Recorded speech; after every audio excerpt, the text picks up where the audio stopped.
Hanan is a Syrian refugee living in Jerash, about an hour from Jordan's capital city of Amman. We all came here legally except for my son. We all came in with passports.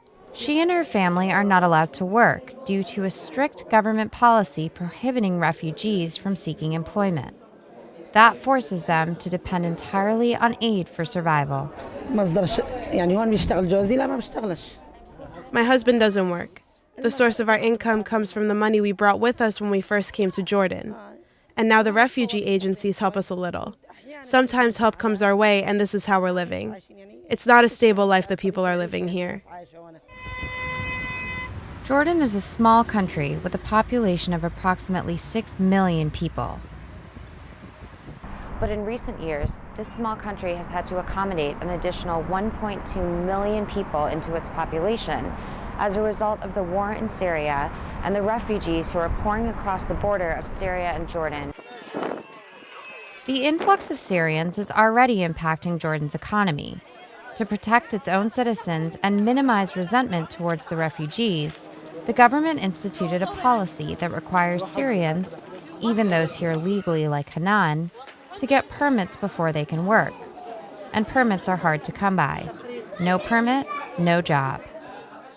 Princess Reem Ali of the Jordanian royal family talked with me in an interview at the Jordan Media Institute about the complex situation her country is facing. Nobody wants to leave their home. Nobody wants to sit around getting coupons.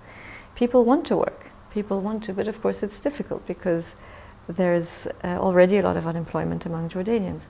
But some Jordanians disagree with the work permit law, saying the refugees could provide valuable human capital needed by Jordan's economy. And people start thinking that these refugees are helpless.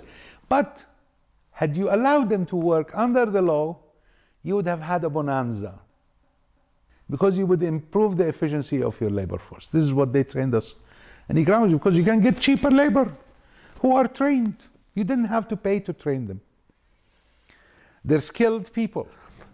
For me, I think now the Syrian refugees' presence in Jordan, economically speaking, is both an opportunity and a threat. Depends how you look at it. Others, like Dr. Musa Shtawi from the University of Jordan's Center for Strategic Studies, say that offering refugees blanket employment opportunities is not a simple solution to a complex problem. But the idea of the work permit, is debated, or and there's question marks about this. Why do you require this? Now that's really the risk. This is a very important issue, because working in the informal economy, it's very difficult to maintain decent work, standards. The Jordanian government is currently brainstorming creative solutions that would help Syrian refugees while protecting the jobs of Jordanian citizens. You may have seen what happened at the London conference. His Majesty had proposed a very, very good plan.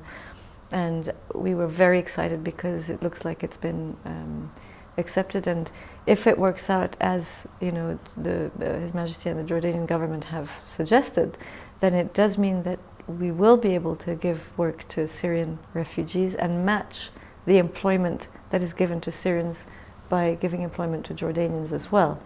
Until the issue of refugee employment is resolved, all new arrivals can do is wait until they can legally get to work in the country that could be their home for some time to come. Reporting from Amman, Jordan, this is Neha Wadaker.